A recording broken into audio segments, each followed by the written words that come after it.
Okay, we're going to get started. Hello, everybody. Thank you so much for joining us. Um, Good evening, good afternoon, whatever you would call it. My name is Clarissa. I am the Marketing and Communications Coordinator for New Student and Family Programs. Um, New Student and Family Programs organizes all of the first year student events like student orientation over the summer, welcome weekend, parent and family orientation, and then fall family weekend when everybody can come visit in October. Our main focus is to make sure that students feel equipped to navigate all the development and success that happens throughout their 4 years at Gonzaga, and help transition parents and families into more of a guidance role as their student begins their journey into college. So this is our new student webinar series. This is webinar 2 of 4. So the rest of the schedule will be shown at the end after the Q&A, so stick around for that. Again, thank you so much for coming. We have joining us today as co-hosts Jason Varnado, who is the director of the Disability Access Office, and Bryce Thomas, who is the director of Learning Strategies. And they're both fall under the umbrella of the Center for Student Academic Success, along with Brandy Foster, who is the director for Integrated Academic Advising.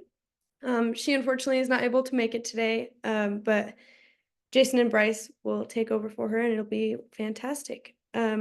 During the webinar, feel free to ask questions in the chat, and we will do our best to answer accordingly, or there will also be a Q&A portion towards the end. So yeah, I'll pass it off to Jason or Bryce to explain what CSAS does and what their role is here, and then hopefully present a little bit about what they do.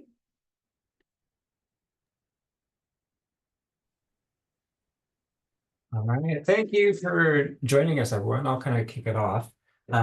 As Clarissa said, my name is Bryce Thomas. I'm the director of our Learning Strategies office. And so, yeah, we'll just talk a little bit about kind of what Center for Student Academic Success does, kind of some of the functions and resources available to students as far as academic support goes.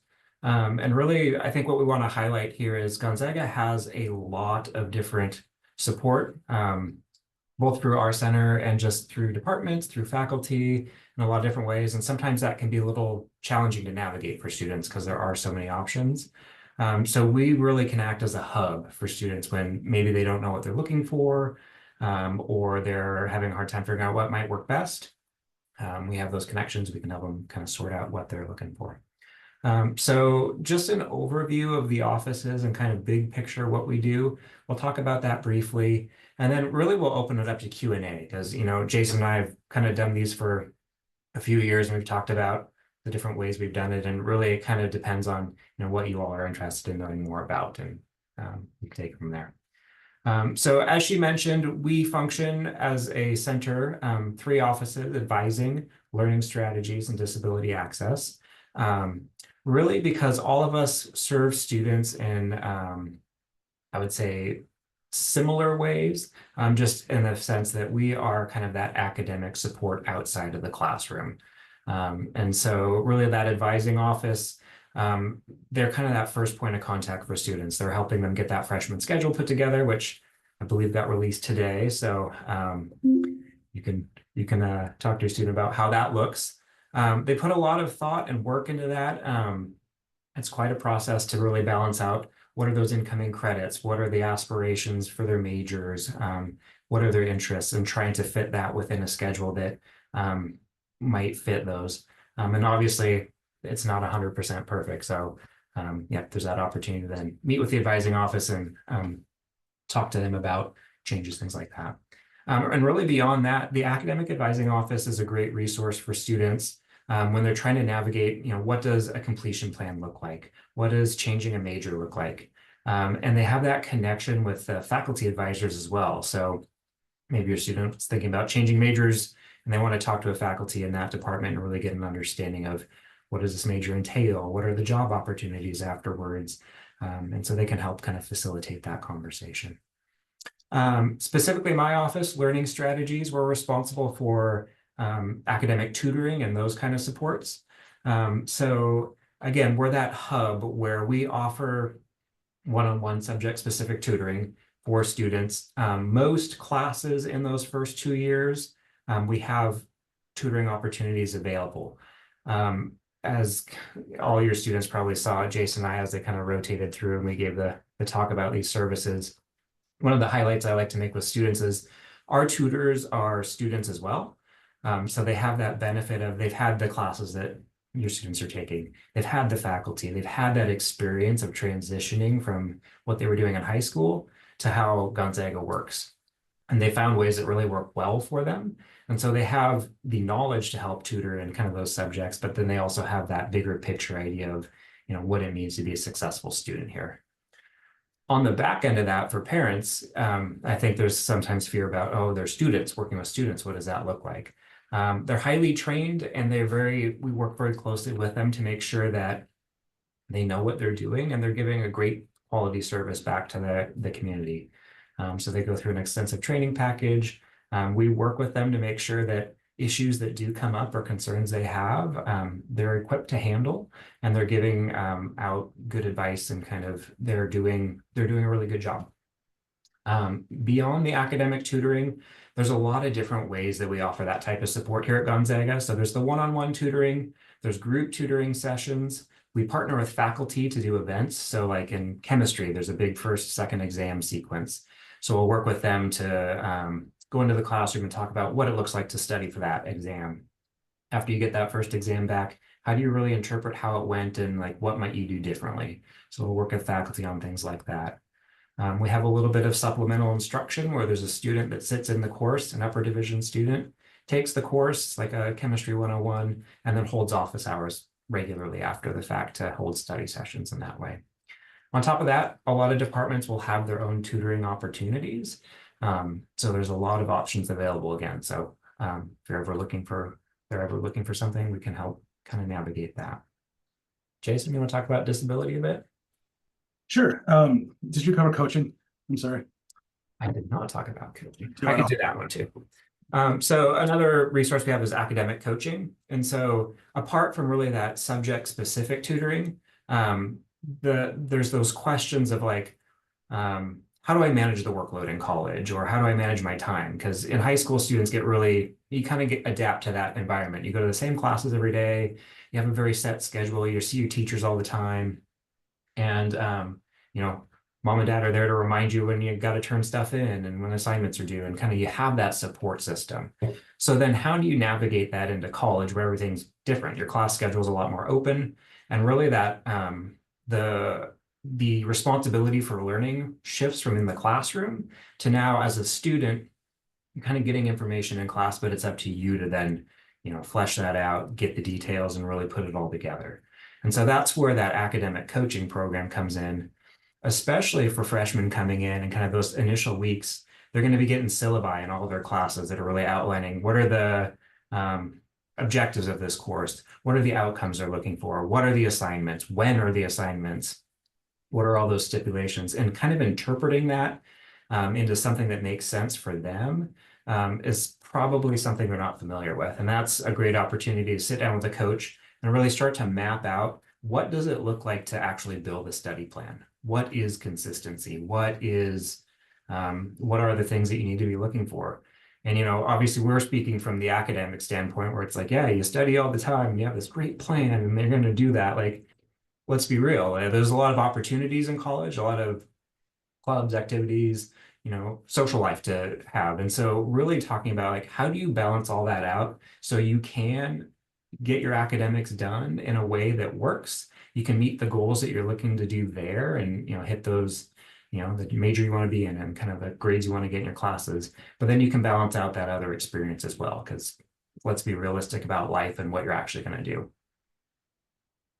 All right. Thanks, Bryce. So again, Jason, I'm the director of the Disability Access Office. And I also want to thank Bryce for covering the advising stuff. I was trying to figure out what I was going to say. So Disability Access, my office is the office on campus that determines accommodations for students with disabilities. A disability can be permanent or temporary. So a disability is any diagnosed medical condition that substantially limits a major life function. So there's a list of major life functions. They're not exhaustive, but eating, sleeping, learning, all of those things. And so if a student was on an IEP or a 504 in high school, accommodation plan, whatever the high school called it, or they're newly diagnosed, we'll work with them. Or if a student's injured, maybe they decide to go snowboarding and they break their dominant hand during finals week, they might be working with our office. So we do work with students with those temporary conditions.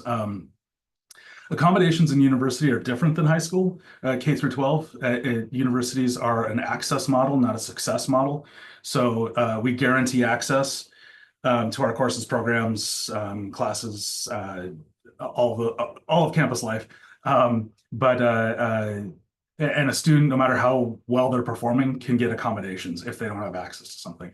That's different than the K through 12 system, high school system, where it's a success model. So they can modify curricula, they can change the amount of homework a person has. We can't do any of those things, but they also only give accommodations to students who are not performing well. So we just fall under different laws. So Gonzaga follows all state and federal laws regarding disability. And our office supports students through the process of how to get accommodations and what accommodations are appropriate for different classes. Let's see, is there anything else I want to say about that? Oh, and we advocate for students with disabilities if they're not, if their accommodations are not being met. So our process, students provide medical documentation, they provide their narrative to us. We sit down, we go through what's called the interactive process for accommodation.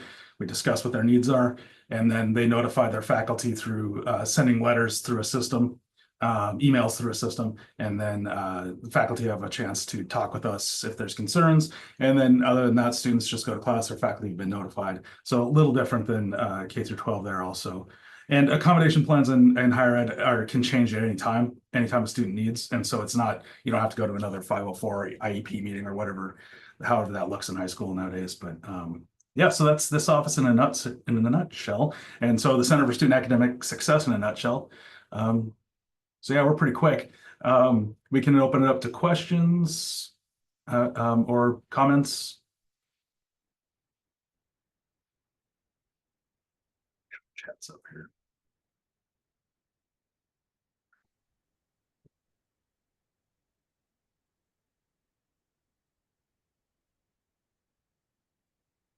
We can attempt to answer questions about other areas of the university also.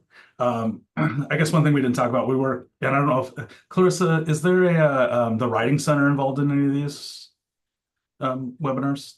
No, they are not. But if you have anything to say about that, feel free. Yeah. Okay, so yeah, we've been, looks like there's a question in the chat for Bryce. How do students register for academic coaching? Yeah, so all of our tutoring and coaching services are, if you go to the website and just type in tutoring or coaching, it should be the first line on there, or the first result, or the Learning Strategies office. There's a calendar that'll populate. We'll have it posted. Basically, tutoring and coaching starts September 8th, so that second week of school. We're putting together the student calendars right now, but they can see what subjects are available and what tutors at what times, and they can select an appointment on there. And then we have access again to that tutoring calendar, the coaching calendar, and then there's links to the other opportunities around campus will be posted there. Looks like we've got another question. Any specific resources for transfer students, and are there any issues that typically come up with transfer students that we might anticipate? I would say transfer students, that there is an office, transfer, veteran, and returning adult students is the office, TAVRAS. We like acronyms. That would be a good office to connect with. And academic advising would also be another office to connect with. They can help with help transfer students kind of figure things out. There's definitely, I would say, transfer students be on top of deadlines and things like that. There are some things that don't get advertised. They get advertised to incoming first years, but not necessarily transfer that well, I think. And so I would say ask questions. Don't be afraid to reach out for resources. Everybody at Gonzaga is here to help. And so if you're a transfer student and you're concerned that maybe you missed something, reach out to any office and they'll get you where you need to go. But I can't think of anything particular that transfer students need to work out, that need to worry about. Our son has already sent his test and accommodation request. What should his first steps be when the semester starts? So I assume that's going through Disability Access Office. So we'll work with we work with every student and set them up. Here's how this works. Here's what you need to think about. Here's the how these accommodations are set, and here's what you need to do as you go into your classes. And so we'll have a meeting with each of the students about that, and we'll give them good guidance. So hopefully that answers that question. Can we explain a little bit about freshman seminar courses? I don't know that we can really speak to freshman seminar. They're very specific and yeah, very specific topics, and are made to kind of help you get into Gonzaga. So, or understand Gonzaga better. But that's all I can really say about freshman seminar courses. As a student, Thank you. I'm about to be a junior, and my freshman seminar course was titled "What is a Visionary?" So they're very specific topics, and usually students will fill out some sort of survey at some point before their schedule comes out. So whatever your student has on their schedule as their first year seminar is based off of that survey. And it pretty much it's something kind of humanities related that's more abstract, and it's less applicable to like a major or anything like that. It falls into the core at Gonzaga. So there's one in your freshman year asking just kind of specific questions throughout the year. And then there will be another one at the end of your 4 years, your last semester as a senior, that will just kind of wrap everything up in a different way. So they're just two end caps for your college experience. There's a wide variety and they kind of change every year. So that's all I know. Thanks, Clarissa. Let's see. Just making sure I've got. Student has organizational challenges. How could he get help to learn to construct the study schedule and daily routine? That's questions for Bryce, I think. Yeah, so with that one, I would suggest that academic coaching again. That's really within the wheelhouse of what they do. So setting up an appointment with them to kind of get that initial plan.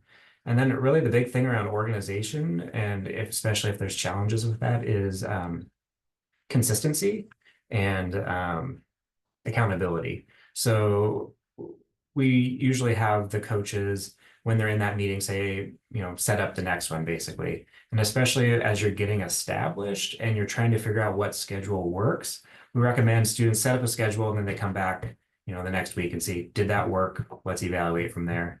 Because it's not going to be like a first go, you kind of got it all down. And then also the fact that just things come up during the semester and there's unexpected obstacles and assignments you might miss, things like that. And so trying to get a consistent accountability check with one of those coaches would be a great thing. I thought we skipped over a question there. Are there tutor jobs available to first year students? Typically, no. One of the requirements of our tutors is that they've completed 2 semesters of college level coursework. And we do have a preference for that being at Gonzaga. It's not a necessity. So typically students are going to be in their second year or beyond. We are one of the biggest employers on campus, though, as far as student employment goes. So it is a great opportunity. Our tutors really enjoy their jobs. I think it benefits them. It's a leadership opportunity. They get to help their fellow students. And then a lot of them are also preparing for like what's next kind of in their career. So those transferable skills that they gain through tutoring, and then also just the hard skills of maybe they're studying for like the MCAT or something like that. And so they need to really kind of hone their topic specific skills. And then next, can you clarify the difference between tutoring and academic coaching? Yeah, for sure. So tutoring is really subject specific. So like if you're having issues with topics in class, that's what a tutor is for. Help with math, help with, chemistry, whatever that looks like. STEM seems to come more to mind because that's where we see a lot of the tutoring happening. But again, there's kind of support in pretty much every class across those first 2 years.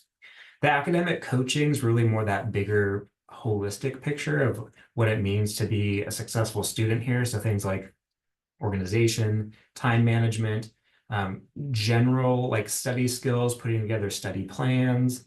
But on the same token, the tutors and coaches have very similar training. So there's a bit of an overlap in that. So they could be in a tutoring appointment talking about, a subject they're struggling with, they're figuring that out.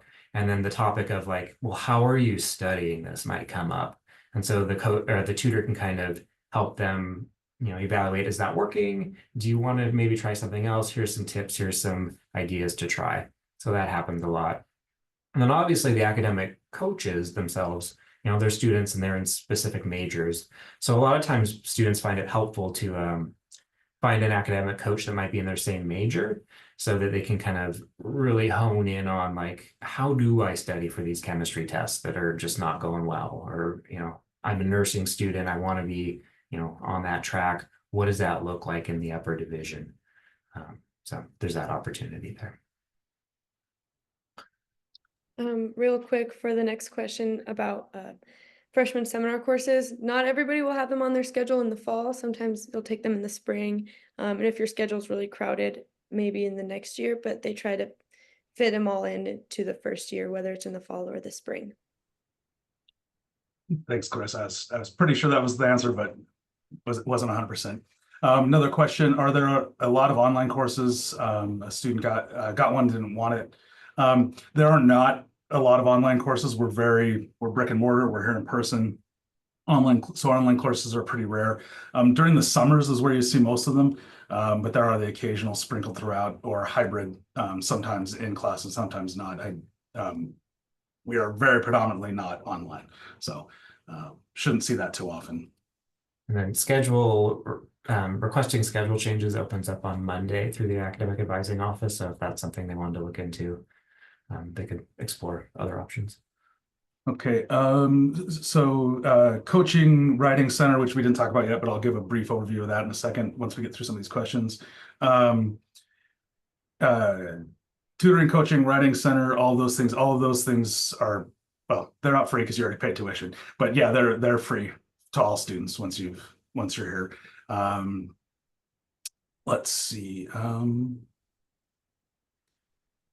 Do transfer students take the freshman seminar? I don't have a good answer for that. I would email the advising office. They're at advise@edu, and they'll be able to tell you if that's needed. Sorry, not too good on the transfer student thing. Are students assigned an academic coach, or do they have to seek one out? So how do they seek out tutors? So I can jump on that one real quick. They're not assigned one. They need to seek one out, but there's an online scheduling system so they can go in and see which tutors, which are available in what subjects, and then they can choose, and then they can find the same tutor over and over again if they find somebody they really jive with. That's accurate, Bryce? Yeah, I'm getting the link pulled up here so that put that in. So that you won't be able to see the online calendar without a GU login. So that go to my GU portal button at the bottom of that page will take them to the internal learning strategies page, which then has that calendar listed right up on the top.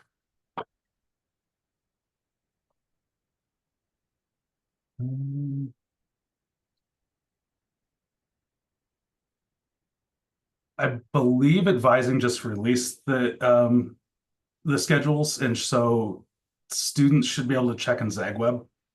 And then if they want to change schedule, I think you can reach out to that same advise email that I put in there and ask them, and that's the advising office, and so they can help facilitate that. And Liv, I see your question. I'm sending you a link right now.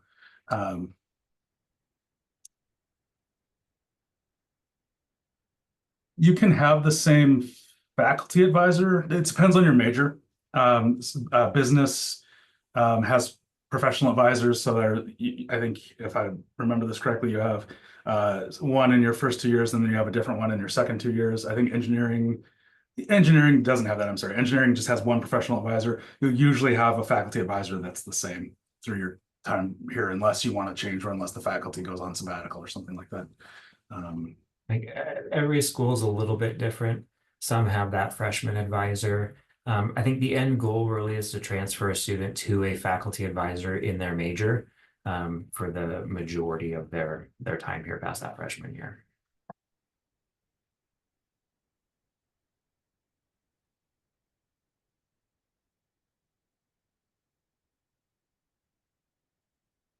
I did just private message somebody the process for disability access, but I'll pop it out for the group if anyone wants to click on it. Let's see, any questions we missed?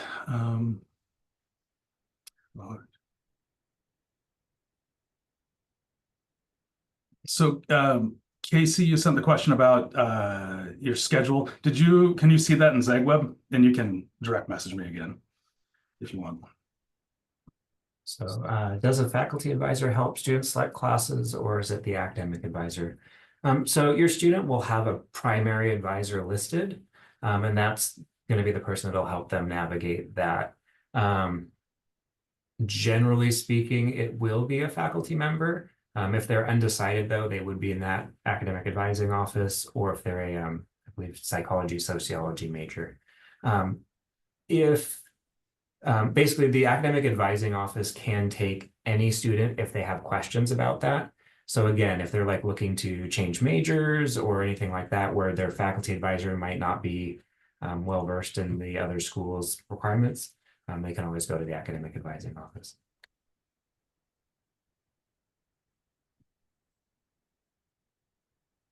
All right. Sorry, really quick, speaking to that as well as a student, it's required to meet with your advisor before your second semester. So your student will have assistance in selecting the classes and making sure that they're the right classes for them. But beyond that, it's mostly up to your student to determine their track for the rest of the school year. They can work with their advisor to come up with a 4-year plan. But yeah, it's kind of up to the student to take initiative past their first year.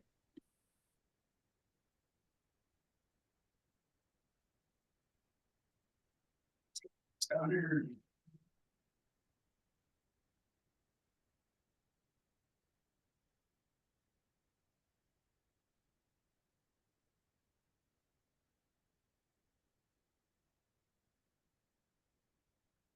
Okay, just making notes. A question I need to ask advising.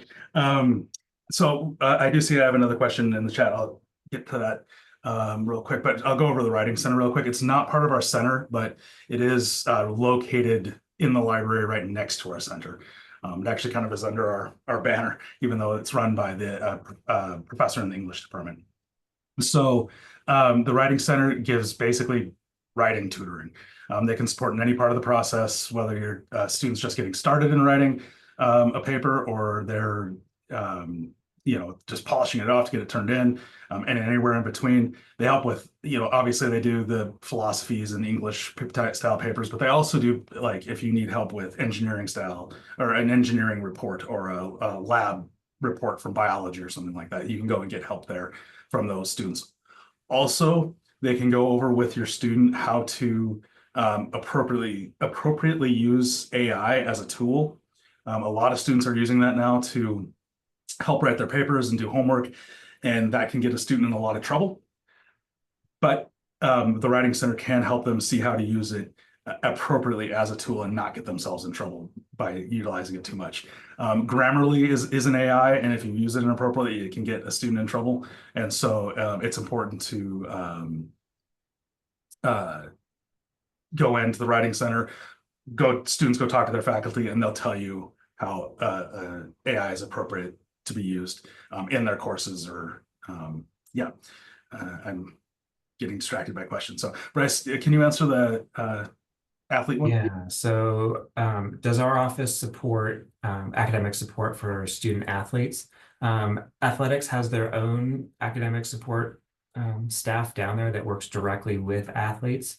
Athletes are definitely welcome to use any services on campus. So a lot of them do use our services, but they generally have that additional support through the athletic department as well.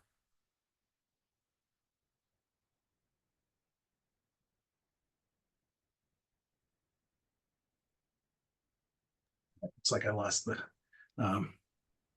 person I was going to answer the question to. That include club athletes. I do not believe club athletes are in that. It would just be NCAA sponsored, or yeah, sports. Yeah, and the center will work with any student. Disability Access works with all students, athletes, doctoral students, graduate level students, law students, undergrads, of course. So academic advising only works with undergrad students. So you can imagine academic advising is sort of like context advising, like they understand how all advising at the university works, and then faculty advisors understand their department and their major. And so that might be why a student would choose one over the other if they had a question. But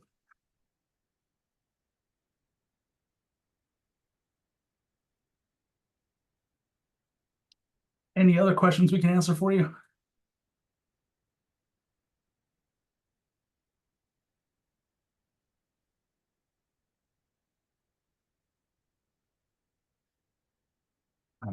I have advice for that one, if I may. Yep, thank you. From the student experience, I would say don't. Simply because a lot of the times, what the bookstore sends out is just based off of the curriculum, but each individual professor may have a different book that they choose to use or choose to not use during the school year. So I think it's always a good idea, unless your professor specifically reaches out and says to have the book by the first class.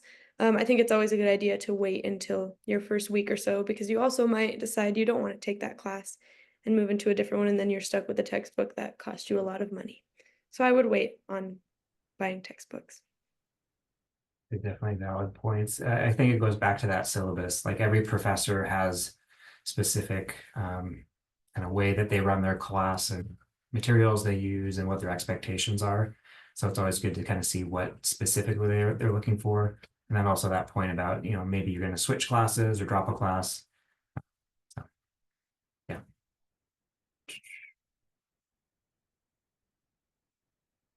I think dropping class is generally the second, by the end of the second week. Is that accurate? Check the academic calendar. 10 class days into the semester, yeah, is the add drop period. So is the schedule created for each year or only freshmen? Only that incoming term is when a schedule is created by the advising office. So that spring semester and beyond, your student will be creating that schedule themselves.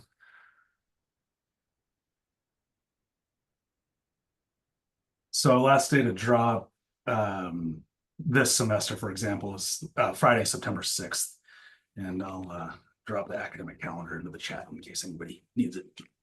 And so some terminology around that add drop period, that's kind of classes can be added and dropped with kind of no effect on transcripts or anything like that. It's kind of an open season to do that. Beyond that date, students can withdraw from a course, which would put a W on their transcript showing that they did withdraw, but it would have no impact on GPA. I think a lot of times students get really worried about those W grades. They feel like they're going to negatively impact their academic record.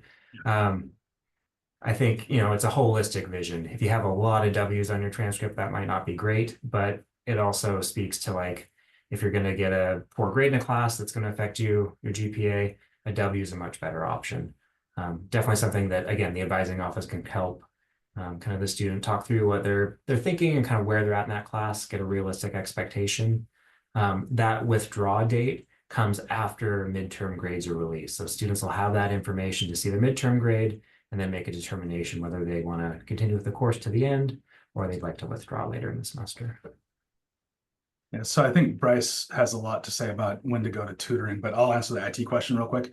If a student has a problem with their computer, their laptop, whatever, there is IT support for them. It's in the Hemmingson Center. The Next Gen Tech Bar is where they should start. There are students there that can help them, and if they need more professional IT help, then those students will, they're IT employees, they'll bring people in. So Yeah, so the question, would you recommend immediately going to tutoring or waiting till when the student's having a trouble in class? The way I like to talk about with students is academics are very collaborative. And so the example I like to highlight is just our tutors are really successful students. They use each other all the time to tutor each other. The more involved a student gets academically, statistically, the better they do. And so, yeah, tutoring is a great resource when you're struggling and you need help. Like, yes, go definitely, but go proactively as well. That sense of like, that's the only reason you would go to tutoring is to get help. I don't think is accurate. I think you should go in and just really kind of get that feedback from another student of like, am I on the right track? Am I getting everything? Especially incoming freshmen, like they've never done this before. So you might, I get this from a lot of freshmen, like they think they're doing great. And then they get their first test back and they're like, I am not doing as great as I thought. And really trying to figure out why can be kind of a hurdle because again, college is different and the expectations are different. So a lot of those study techniques that worked real well in high school might not be as effective in college. And unless you specifically know that and talk about that and kind of see the techniques that are a little bit more effective, it could be a bit of a blindside on that first test. And yeah, you can come back and recover from it, or you could start earlier and kind of start getting those tips and study habits formed before it's too big of an issue.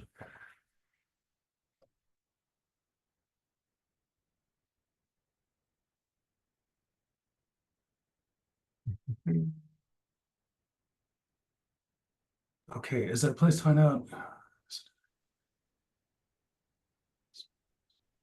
It can be normal, but I can direct you to core information here.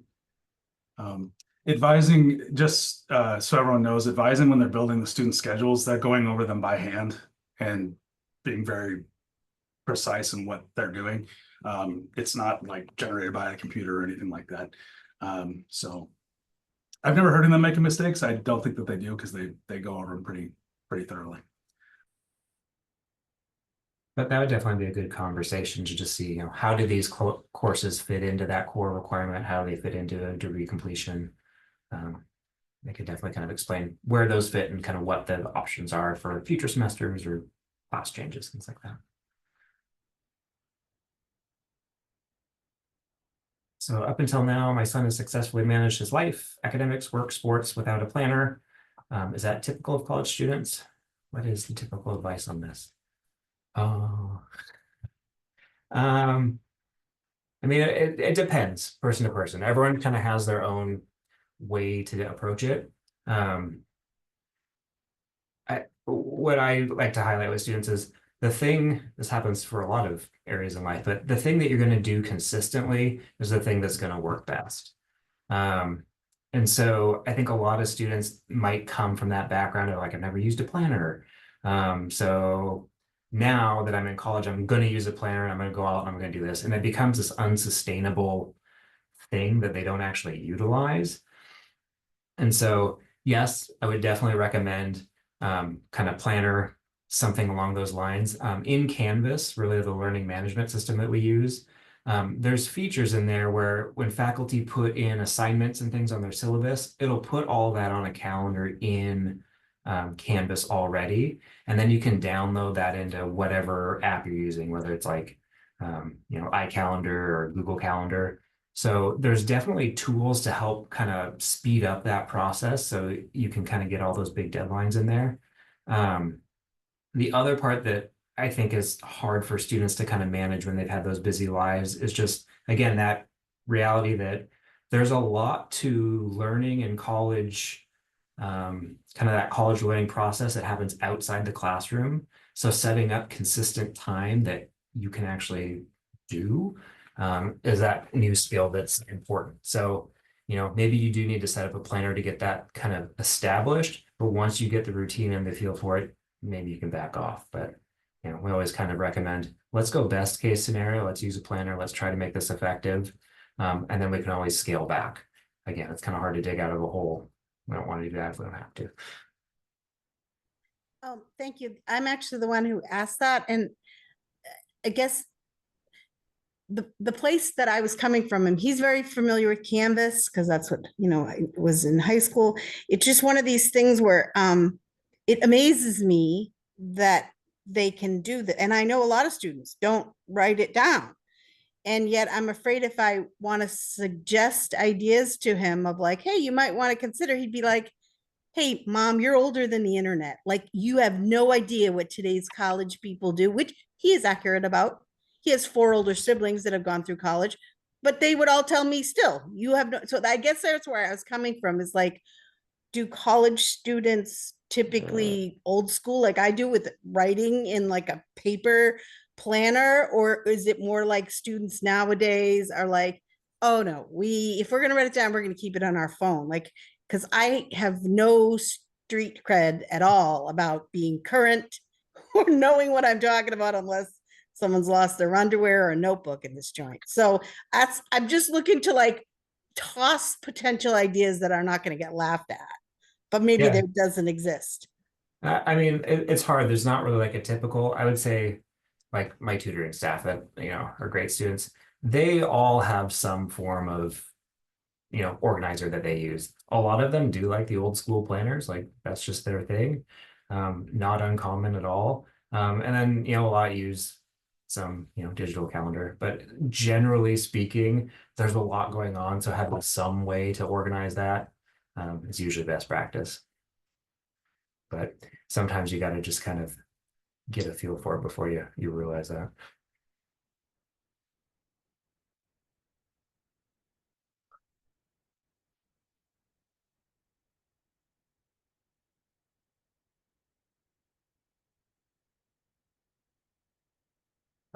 So it looks like another question about just courses and trying to contact advising. And they were the message was to call back and they could switch later. The common to have an advising session on the same day. Especially as freshmen are coming in this time, just the volume of schedules going out, about 1,200 schedules went out today. And so that's going to generate a lot of questions. It's not typical this time of year to be able to get same day. That's why they will have whether a communication goes out, I believe they'll be doing that. They'll have an online scheduler to set up an appointment with an advisor. And it also gives the advisor time to just kind of reference, what is the question? What is this actual schedule they're working with? So they can come at the conversation a bit more informed.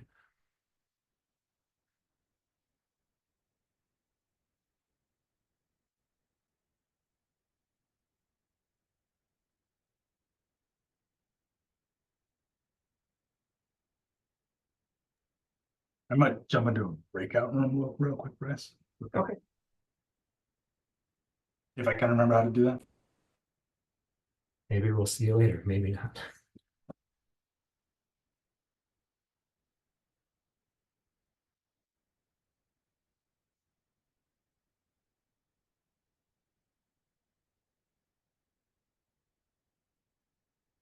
Any other questions from the group?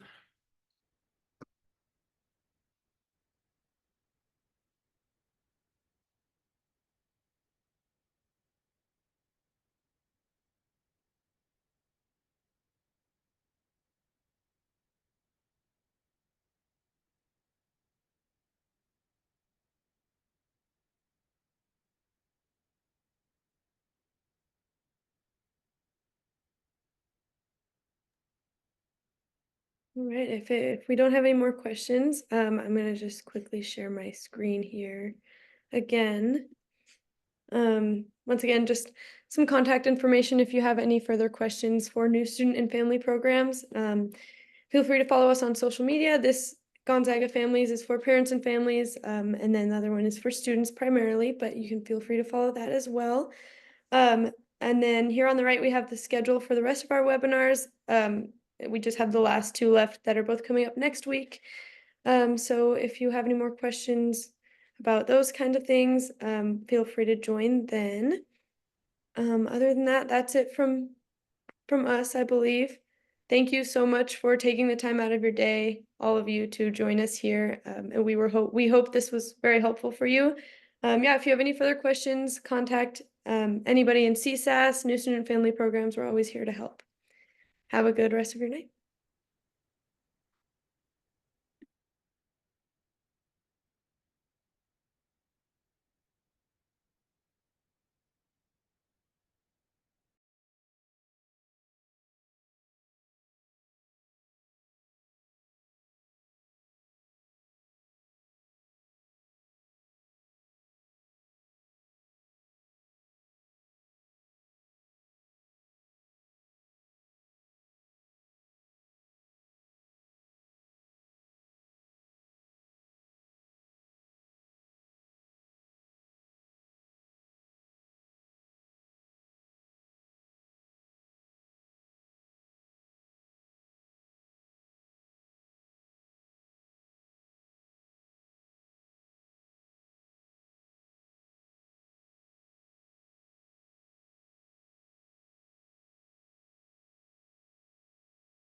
All right, everybody take off. We're done. Okay. Yeah, we're just wrapping up. And then Jason, I don't know if I'm able to stop the recording, but if you are, feel free. Stop recording. There we go.